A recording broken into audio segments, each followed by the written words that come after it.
Hello guys, ये जो particular video है ये एनवायरनमेंट सीरीज से रिलेटेड है और टोटल 6 वीडियो बच रहे थे। तो इसके बाद ये इंडियन फॉरेस्ट के बाद टोटल 5 वीडियो बनेगा।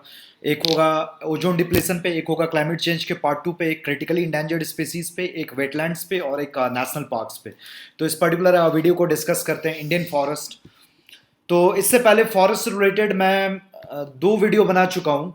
एक वीडियो का नाम था फॉरेस्ट लेजिस्लेशन, जिसमें मैं फॉरेस्ट एक्ट 1927, उसके अलावा फिर फॉरेस्ट कंजर्वेशन एक्ट 1980, फिर फॉरेस्ट राइट्स एक्ट ऑफ 2006 और कैंपा एक्ट को मैंने डिस्कस किया था।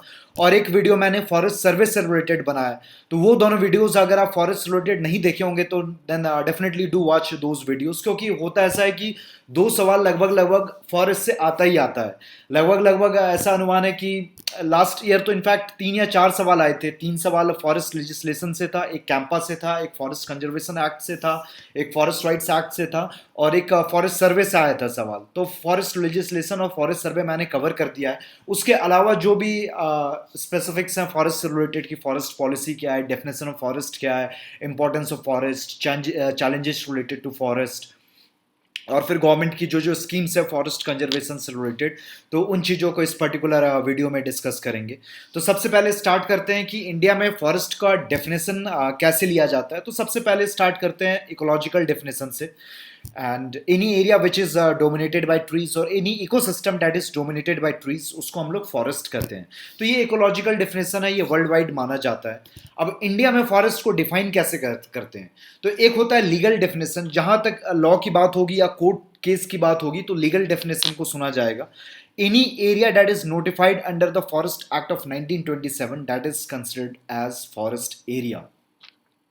तो फॉरेस्ट एक्ट 1927 मैंने फॉरेस्ट लेजिस्लेशन में कवर किया था। तो उसमें मैंने बताया था कि कोई सा भी एरिया जब फॉरेस्ट एक्ट 1927 के तहत नोटिफाई होता है एज फॉरेस्ट, तो उसको हम फॉरेस्ट एरिया कहते हैं। अब हो सकता है ऐसा कि वो एरिया फॉरेस्ट की तरह नोटिफाई तो कर दिया गया लेकिन अभी वहां पे कोई फॉरेस्ट मौजूद नहीं हो, तो in that particular case also उसको भी हम फॉरेस्ट एरिया ही कहेंगे, क्योंकि वो एरिया ऑलरेडी नोटिफाई हो चुका है under the forest act of 1927। उसके अलावा जो एक दूसरा डेफिनेशन होता है फॉरेस्ट का, दैट इज बाय सर्वे। तो हर 2 साल में forest survey of India forest survey conduct करता है और उसके तहत जो डेफिनेशन है फॉरेस्ट की, तो वो मानते हैं कि any area that is more than 1 hectare having canopy density of more than 10%। अगर उस पर्टिकुलर एरिया का एरिया 1 हेक्टेयर से ज़्यादा है और कैनोपी डेंसिटी 10% से ज़्यादा है, तो उस पर्टिकुलर एरिया को हम लोग फॉरेस्ट कवर कहेंगे। लीगल डेफिनेशन में उसको हम लोग फॉरेस्ट एरिया कहते हैं, सर्वे वाली डेफिनेशन में उसको हम लोग फॉरेस्ट कवर कहते हैं। तो कोई भी एरिया जिसका एरिया 1 हेक्टेयर से ज़्यादा है और साथ में वहाँ पे कैनोपी डेंसिटी 10% से ज़्यादा है। फॉरेस्ट में जो ट्रीज होते हैं तो ट्रीज का जो अपर पार्ट होता है उसको हम लोग कैनोपी कहते हैं। तो कैनोपी डेंसिटी मोर देन 10% का मतलब है कि फॉरेस्ट में जो ट्रीज है उसका जो ऊपर वाला पार्ट है उसको हम लोग कैनोपी कहते हैं। तो उस कैनोपी का area by total basal area of the forest अगर 10% से ज्यादा है तो उस पर्टिकुलर एरिया को हम लोग फॉरेस्ट कवर कहेंगे। तो 2 कंडीशन होती है फॉरेस्ट कवर की, एक एरिया ज्यादा होना चाहिए 1 हेक्टेयर से और दूसरा होता है कैनोपी डेंसिटी ज्यादा होना चाहिए 10% से। उसके अलावा कभी भी अगर क्लास होता है कि ये फॉरेस्ट है कि नहीं है, तो गोदावर्मन केस में सुप्रीम कोर्ट ने एक जुडिशियल डेफिनेशन दी है फॉरेस्ट की कि if ever there is clash between the various definitions of forest, then we will go by the dictionary meaning of forest. तो बहुत ही सिंपलिस्टिक जजमेंट था सुप्रीम कोर्ट का कि फॉरेस्ट को कैसे डिफाइन करेंगे। उसके अलावा फॉरेस्ट के वेरियस टाइप्स होते हैं। तो जैसे मैंने यहाँ पे डिफाइन किया है legal definition of forest, survey wise definition of forest, ecological definition of forest, तो वैसे ही टाइप्स होंगे। यहाँ पे जुडिशियल डेफिनेशन में कोई फॉरेस्ट के टाइप्स नहीं निकलेंगे, लेकिन इकोलॉजिकल डेफिनेशन में आपके वेरियस फॉरेस्ट के टाइप्स निकलेंगे, जैसे evergreen forest, deciduous forest, thorny forest, mountain forest. Legal definition में भी वेरियस टाइप्स ऑफ फॉरेस्ट निकलेंगे, जैसे reserve forest, protected forest, village forest. Survey में भी बहुत टाइप्स निकलेंगे फॉरेस्ट के, जैसे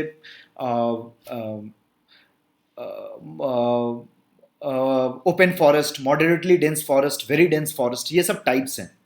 तो ये सब टाइप्स ऑफ फॉरेस्ट को देख लेते हैं। तो सबसे पहले जो हम टाइप्स देख रहे हैं वो इकोलॉजिकल डेफिनेशन ऑफ फॉरेस्ट में जो फॉरेस्ट के वेरियस टाइप्स होंगे उसको सबसे पहले देख लेते हैं। तो सबसे पहले आता है एवरग्रीन फॉरेस्ट। जिस भी फॉरेस्ट में रेनफॉल मोर देन 200 सेंटीमीटर है तो उसको हम लोग एवरग्रीन फॉरेस्ट कहते हैं। एवरग्रीन का यहाँ पे तात्पर्य ये होता है कि वहां पे आप किसी भी सीजन में किसी भी टाइम पे जाके उस फॉरेस्ट को देखेंगे तो वो ग्रीन ही नजर आएगा। डेसिडुअस फॉरेस्ट में क्या होता है कि एक सीजन होता है जिसमें लीव्स की शेडिंग होती है, तो उस समय आपको कोई लीव्स नजर नहीं आएगा, तो उस समय आपको फॉरेस्ट लगेगा कि वहां पे कोई ग्रीनरी है ही नहीं। तो कुछ टाइम ग्रीनरी होती है, कुछ टाइम नहीं होती। एवरग्रीन फॉरेस्ट में क्या होता है कि हमेशा ग्रीनरी आपको नजर आएगी। वो इसलिए होता है कि कुछ लीव्स गिरते हैं तो कुछ लीव्स आ भी जाते हैं। डेसिडुअस फॉरेस्ट में क्या होता है, एक ही साथ सारे लीव्स की शेडिंग हो जाती है। तो एवरग्रीन फॉरेस्ट में जो डिफाइन करने का क्राइटेरिया होता है that is rainfall more than 200 centimetre. अब इसके जो एग्जाम्पल्स हैं जो यहाँ पे ट्रीज पाए जाते हैं, तो वो रोजवुड है, इबोनी है, मैहोगेनी है, आइनी है। डेसिडुअस फॉरेस्ट में क्या होता है कि रेनफॉल होती है बिटवीन 70 सेंटीमीटर एंड 200 सेंटीमीटर। तो यहाँ पे जो वेरियस ट्रीज पाए जाते हैं दे आर टीक, साल, सीसम, हुर्रा, महुआ, आंवला, सेमुल, कुसुम, सैंडलवुड। सैंडलवुड ये चंदन की लकड़ी होती है। और जो थॉर्नी फॉरेस्ट होते हैं कि rainfall is less than 50 centimetre, तो वो जो फॉरेस्ट होगा वो थॉर्नी फॉरेस्ट होगा। तो उसमें जो ट्रीज पाए जाते हैं दे आर बबूल, डेट, बेर, पाम, खैर, नीम, खेजरी, टसोकी ग्रास। टसोकी ग्रास दो ट्री नहीं है, वो एक ग्रास है, लेकिन वो भी वहां पे पाया जाता है। तो एक एनसीईआरटी के क्लास 11th में जो फिजिकल ज्योग्राफी ऑफ इंडिया की एनसीईआरटी है, तो उसमें एक चैप्टर है नेचुरल वेजिटेशन का। वो चैप्टर आप डिटेल में पढ़ लीजिएगा, क्योंकि वो जो मैंने यहाँ पे कवर किया है वो उसी एनसीईआरटी से लिफ्ट करके कवर किया है। तो वो अगर आप कर लेंगे तो आपको इंडियन फॉरेस्ट में जो वेरियस टाइप्स हैं तो आपको अच्छे से समझ में आ जाएगा। और ऐसे भी ज्योग्राफी और इन्वायरमेंट में उतना कंपार्टमेंटलाइजेशन होता नहीं है कि उतना एक लक्ष्मण रेखा नहीं होती है कि ये ज्योग्राफी में आ रहा है, इन्वायरमेंट में आ रहा है। बहुत ऐसी चीजें होती है जो ज्योग्राफी में भी होती है और इन्वायरमेंट में भी होती है। और यहाँ पे डेसिडुअस फॉरेस्ट में भी दो टाइप्स होते हैं, एक होता है मॉइस्ट डेसिडुअस, एक होता है ड्राई डेसिडुअस। अगर रेनफॉल बिटवीन 100 एंड 200 सेंटीमीटर है that is moist deciduous forest. लेकिन अगर रेनफॉल 70 सेंटीमीटर टू 100 सेंटीमीटर के बीच में है दैट इज ड्राई डेसिडुअस। चाहे मॉइस्ट हो चाहे ड्राई डेसिडुअस हो, यही सारे ट्रीज वहां पे पाए जाते हैं। और इंडिया में ज्यादा ड्राई डेसिडुअस फॉरेस्ट, सबसे ज्यादा जो फॉरेस्ट टाइप इंडिया में पाया जाता है that is dry deciduous forest. और ये भी है कि इंडिया में फॉरेस्ट फायर काफी ज्यादा होती है, रीजन बीइंग कि ज्यादा डेसिडुअस फॉरेस्ट पाए जाते हैं। अब डेसिडुअस फॉरेस्ट में क्या होता है कि एक टाइम होता है जब ग्रीनरी नहीं होती है, तो काफी इजी होता है वहां पे फायर का फ्लो करना from one place to other place. और ये मैप है जो एनसीईआरटी से मैंने लिफ्ट किया है। तो आपको जो एवरग्रीन फॉरेस्ट नजर आएंगे वो यहाँ पे आएंगे वेस्टर्न घाट्स में, कुछ हद तक ईस्टर्न घाट्स का भी जो एक स्लॉट है यहाँ पे भी एवरग्रीन फॉरेस्ट पाए जाते हैं। सुंदरबंस में पाए जाएंगे और फिर ये इस पर्टिकुलर एरिया में पाए जाएंगे नॉर्थ ईस्ट वाले में। तो एवरग्रीन फॉरेस्ट इंडिया में यहीं पाए जाते हैं क्योंकि यहाँ पे rainfall is more than 200 centimetre. उसके अलावा लक्षद्वीप और अंडमान निकोबार आइलैंड्स में भी एवरग्रीन फॉरेस्ट पाए जाते हैं। और ये जो एरिया है ये जो है ये डेसिडुअस फॉरेस्ट का है। और ये जो एरिया है ये थॉर्नी फॉरेस्ट का है। थॉर्नी फॉरेस्ट थोड़ा सा यहाँ पे मध्य प्रदेश, महाराष्ट्र और आंध्र प्रदेश वाले रीजन में भी मिलता है। और ये जो एरिया है ये माउंटेन फॉरेस्ट का है। तो माउंटेन फॉरेस्ट में क्या होता है, जैसे लैटिट्यूड मिमिक्स एल्टीट्यूड और एल्टीट्यूड मिमिक्स लैटिट्यूड। होता क्या है, जैसे आप इक्वेटर से नॉर्थवर्ड जाएंगे तो यहाँ पे ट्रॉपिकल फॉरेस्ट मिलेंगे, फिर यहाँ पे आपको टेम्परेट फॉरेस्ट मिलेंगे, फिर आपको यहाँ पे टाइगा फॉरेस्ट मिलेगा, फिर टुंड्रा फॉरेस्ट मिलेगा। उसी तरह जैसे जैसे आप माउंटेन में हाइट ऊपर जाते जाएंगे तो आपको सबसे पहले एवरग्रीन फॉरेस्ट मिलेगा, फिर ट्रॉपिकल फॉरेस्ट मिलेगा, फिर टेम्परेट फॉरेस्ट मिलेगा, फिर टाइगा फॉरेस्ट मिलेगा, फिर टुंड्रा फॉरेस्ट मिलेगा और फिर अल्पाइन फॉरेस्ट आपको नजर आएगा। तो जो चीज लैटिट्यूड के साथ होती है वही चीज एल्टीट्यूड के साथ भी होती है। तो माउंटेन फॉरेस्ट में भी हर तरह के फॉरेस्ट टाइप्स आपको मिलेंगे जो आपको वेरियस लैटिट्यूड्स में आप पढ़ते होंगे, तो वही चीज आपका एल्टीट्यूड में भी रिपीट होता है। तो वो वाला एक सेक्शन होगा एनसीईआरटी में माउंटेन फॉरेस्ट का, तो एक पैराग्राफ है, तो आप वहां पे डिटेल में जाके पढ़ लीजिएगा और वो चैप्टर तो अच्छे से देख लीजिएगा। और जैसे मैंने ये मैप उठाया है एनसीईआरटी से, तो एनसीईआरटीज में फिजिकल ज्योग्राफी में वेरियस डायग्राम्स और मैप्स होंगे, तो आप उसी को रिवाइज करेंगे तो आपकी ज्योग्राफी भी अच्छे से रिवाइज होते जाएगी। जैसे आप यही आप मैप अगर देख लिए तो आपको एक अच्छे से रिवाइज हो जाएगा कि एवरग्रीन फॉरेस्ट कहाँ पाया जाता है, डेसिडुअस फॉरेस्ट कहाँ पाया जाता है, थॉर्नी फॉरेस्ट कहाँ पाया जाता है। बस आप केवल एक डेटा देख लेंगे कि क्या रेनफॉल पैटर्न होता है और कौन कौन ट्रीज पाए जाते हैं, तो आपका ये पूरा नेचुरल वेजिटेशन का चैप्टर ज्योग्राफी का भी रिवाइज हो जाएगा। अब उसी तरह जैसे मैंने आपको ये बताया, ये था इकोलॉजिकल क्लासिफिकेशन ऑफ फॉरेस्ट, वैसे ही होता है लीगल क्लासिफिकेशन ऑफ फॉरेस्ट और survey based classification of forest. तो लीगल क्लासिफिकेशन ऑफ फॉरेस्ट में आते हैं तीन तरह के फॉरेस्ट, एक होते हैं रिजर्व फॉरेस्ट, एक होते हैं प्रोटेक्टेड फॉरेस्ट, एक होता है विलेज फॉरेस्ट। और survey based classification of forest में तीन तरह के फॉरेस्ट होते हैं and they are very dense forest, moderately dense forest और ओपन फॉरेस्ट। अब इन सब की डेफिनेशन क्या क्या है तो मैंने रेस्पेक्टिव लेक्चर्स में मैंने कवर किया है। लीगल क्लासिफिकेशन ऑफ फॉरेस्ट मैंने फॉरेस्ट लेजिस्लेशन वाले वीडियो में अच्छे से डिस्कस किया है, और survey based classification of forest मैंने फॉरेस्ट सर्वे वाले वीडियो में अच्छे से डिस्कस किया है। अब उसको यहाँ पे रिपीट करने का सेंस नहीं बनता है, क्योंकि मैं मानता हूँ कि आपने वो वीडियोस डेफिनेटली देख ली होंगी।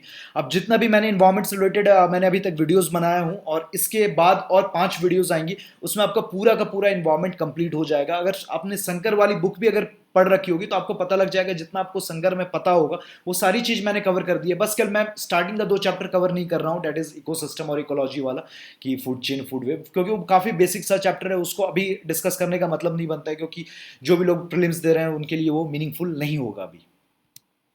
अब फॉरेस्ट का इंपॉर्टेंस क्या है, अब ये मैं इसलिए कवर कर दिया क्योंकि मेंस में भी आपका इकोलॉजी एंड एनवायरमेंट से रिलेटेड, फॉरेस्ट रिलेटेड सवाल आ सकता है। तो इंपॉर्टेंस क्या है फॉरेस्ट का, फॉरेस्ट वेरियस चैलेंजेस क्या क्या फेस कर रहे हैं, तो ये आपको पता होना चाहिए। तो जस्ट मैं इसको केवल एक रीडिंग दे देता हूँ, क्योंकि ये सेल्फ एक्सप्लेनेटरी है। ऑक्सीजन सप्लाई मिलता है, कॉमेंटिंग पॉल्यूशन में भी ये हेल्प करता है, एक कार्बन सिंक की तरह एक्ट करता है। Forest helps in bringing rainfall, soil conservation में भी हेल्प करता है, इरोजन रोकता है, न्यूट्रिएंट साइक्लिंग भी प्रमोट करता है, वाटर टेबल को ऊपर लाता है, वाइल्ड लाइफ भी इन पे डिपेंडेंट होती है, ट्राइबल लाइवलीहुड भी फॉरेस्ट पे डिपेंडेंट होता है। अब देख लेते हैं कि फॉरेस्ट वेरियस चैलेंजेस क्या क्या फेस करता है। तो सबसे बड़ा जो चैलेंज होता है वो फेस किया जाता है फॉरेस्ट के द्वारा, दैट इज डिफॉरेस्टेशन। और डिफॉरेस्टेशन वेरियस वजह की वजह से होता है। एक है इंक्रोचमेंट, इलीगल तरह से फॉरेस्ट को ऑक्युपाई करना, स्लैश एंड बर्न एग्रीकल्चर होता है, फॉरेस्ट फायर्स आती हैं, वेरियस प्रोजेक्ट्स को अप्रूवल मिलता है जिसके चलते भी फॉरेस्ट को डाइवर्ट किया जाता है। उसके अलावा काफ़ी इन्वेसिव स्पेसीज भी इंडियन फॉरेस्ट में आ चुकी हैं, जिसके चलते जो नेटिव स्पेसीज हैं वो compete नहीं कर पाती हैं, और जिसके चलते भी इंडियन फॉरेस्ट एक चैलेंज फेस करता है। पेस्ट जैसे बोरर्स हो गए, डेफोलिएटर्स हो गए, तो इन पेस्ट की वजह से भी फॉरेस्ट को काफ़ी प्रॉब्लम्स होती हैं। उसके अलावा जो जेनरिक प्रॉब्लम्स है like pollution and climate change, वो तो है ही, और एक्सेसिव एंथ्रोपोजेनिक प्रेशर भी एक मेजर चैलेंज है। तो फॉरेस्ट को कंजर्व करने के लिए आफ्टर इंडिपेंडेंस, बिफोर इंडिपेंडेंस भी ब्रिटिशर्स ने वेरियस पॉलिसीज बनाई थी फॉरेस्ट को कंजर्व करने के लिए, लेकिन वो उतनी मददगार साबित नहीं हुई थी, क्योंकि मेजर फोकस फॉरेस्ट को कंजर्व करने पे था ही नहीं। तो आफ्टर इंडिपेंडेंस 1952 में फॉरेस्ट पॉलिसी बनाई गई थी, तो उसमें भी जो डेफिनेटली एक मेजर फोकस तो था ही कंजर्वेशन ऑफ फॉरेस्ट पे, लेकिन उस समय इंडिया जस्ट इंडिपेंडेंट हुआ था। तो गरीबी हटाना, जो ट्राइबल्स हैं उनके लाइवलीहुड पे फोकस करना, वो एक मेजर फोकस था फॉरेस्ट पॉलिसी 1952 का। लेकिन जो फॉरेस्ट पॉलिसी 1988 में आई, वहां पे जो मेजर फोकस था वो that was solely on the conservation of forest. अब बाद बाकी की फॉरेस्ट बेस्ड इंडस्ट्रीज के लिए रॉ मटेरियल प्रोवाइड करना, ये सब सेकेंडरी हो चुका था। तो अब फॉरेस्ट पॉलिसी 1988 का जो मेजर टारगेट था, that was it strives to create forest cover of 33%। अभी जो प्रेजेंटली फॉरेस्ट कवर है वो 22 से 23% के बीच में है। आप अगर ट्री कवर को भी इंक्लूड कर दोगे तो वो 24 to 25% के बीच में आएगा। तो ये टारगेट करता है to create a forest cover of 33%। यहाँ पे यूपीएससी आपको ये ट्रैप कर सकती है कि the forest policy of 1988 strives to create forest and tree cover of 33%, जो कि एक गलत स्टेटमेंट होगा। फॉरेस्ट कवर 33% लाने की कोशिश करता है, फॉरेस्ट प्लस ट्री कवर का कोई टारगेट रखा ही नहीं गया है इस पर्टिकुलर फॉरेस्ट पॉलिसी में।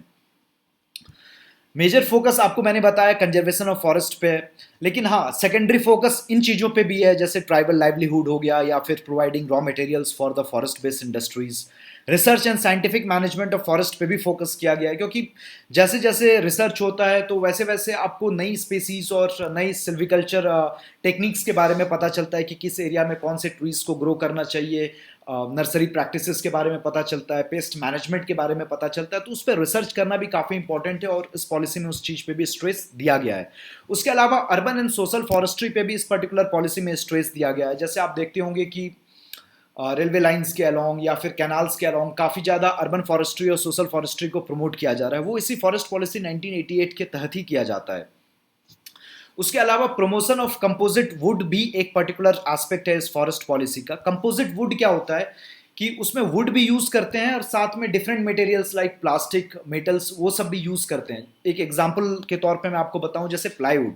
प्लाईवुड में वुड का भी इस्तेमाल किया जाता है, लेकिन उसके अलावा और भी वेरियस मटेरियल्स का इस्तेमाल किया जाता है, जिसके चलते होता क्या है कि उस प्लाईवुड में वुड का कंटेंट कम हो जाता है। ऐसे अगर आप कोई सा भी आप अगर फर्नीचर का पीस देखें, उसमें अगर वो वुड है तो वो सोलली केवल वुड ही है जो फॉरेस्ट से आ रहा है। लेकिन प्लाईवुड में क्या होता है, वुड के अलावा और भी डिफरेंट मटेरियल्स होते हैं, जिसके चलते वुड का कम कंसेंट्रेशन होता है, तो फॉरेस्ट पे कम प्रेशर आता है, क्योंकि कम कटाई होगी पेड़ों की। तो इसीलिए कंपोजिट वुड को भी प्रमोट किया जा रहा है, और डेफिनेटली ये इंडस्ट्री भी अब एक राइजिंग इंडस्ट्री है। तो इस पर्टिकुलर फॉरेस्ट पॉलिसी में ये स्ट्रेस दिया गया है इस पर्टिकुलर पॉइंट पे कि कंपोजिट वुड को प्रमोट करना है। और इसी पॉलिसी के तहत 1990 में एक जेएफएम गाइडलाइंस लाई गई थी। JFM is joint forest management. Joint forest management में क्या होता है कि जॉइंट जैसे वर्ड बताता है, तो इसमें जो फॉरेस्ट डिपार्टमेंट है और ट्राइबल्स दोनों मिलके फॉरेस्ट को मैनेज करते हैं और कंजर्व करते हैं। तो इसमें आप अगर डिटेल में देखेंगे तो various joint forest management committees बनाई जाती है।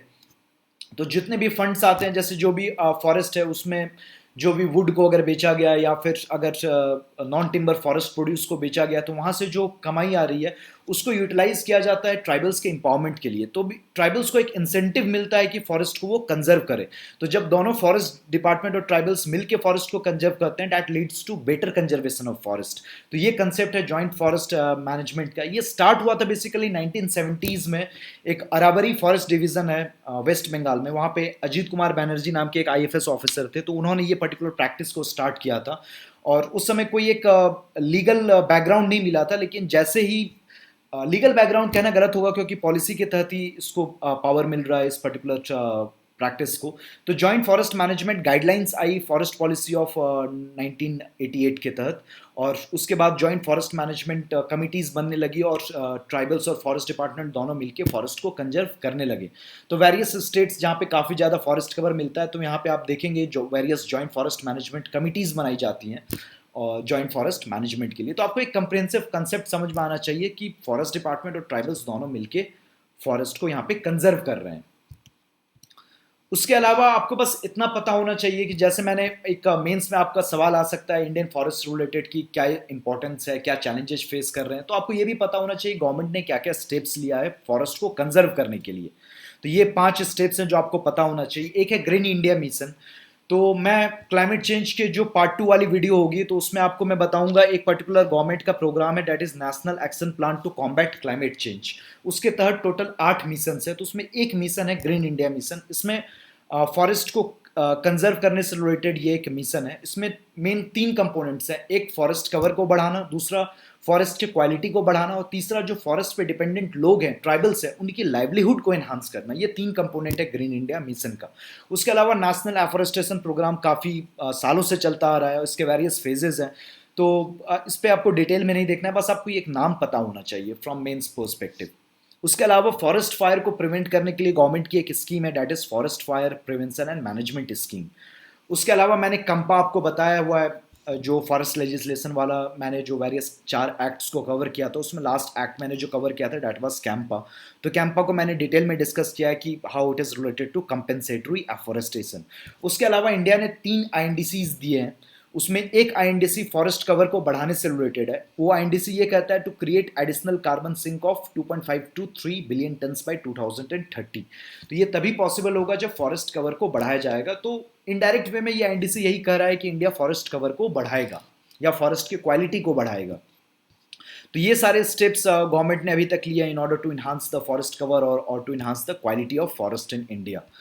तो इंडियन फॉरेस्ट से रिलेटेड ये जो पर्टिकुलर वीडियो का यहाँ पे एंड होता है। और अगर आपने फॉरेस्ट लेजिस्लेशन और फॉरेस्ट सर्वे वाली वीडियो अगर नहीं देखी है तो वो दोनों देख लीजिएगा। अगर आपने वो 3 वीडियो कंबाइन करेंगे, फॉरेस्ट सर्वे, फॉरेस्ट लेजिस्लेशन और ये इंडियन फॉरेस्ट वाली जो ये वीडियो है, तो उसमें इंडियन फॉरेस्ट आपका डिटेल में कवर हो जाएगा। आपको सारे कंसेप्ट भी समझ में आ चुके होंगे कि फॉरेस्ट किसको कहते हैं, वेरियस टाइप्स ऑफ फॉरेस्ट क्या होते हैं, फॉरेस्ट के वेरियस जो एक्ट्स हैं उसमें गवर्नमेंट क्या करना चाहती है, गवर्नमेंट की पॉलिसी क्या है फॉरेस्ट रिलेटेड। तो एवरीथिंग मैंने कवर कर दिया है। So this is the end of the video. Thank you for watching.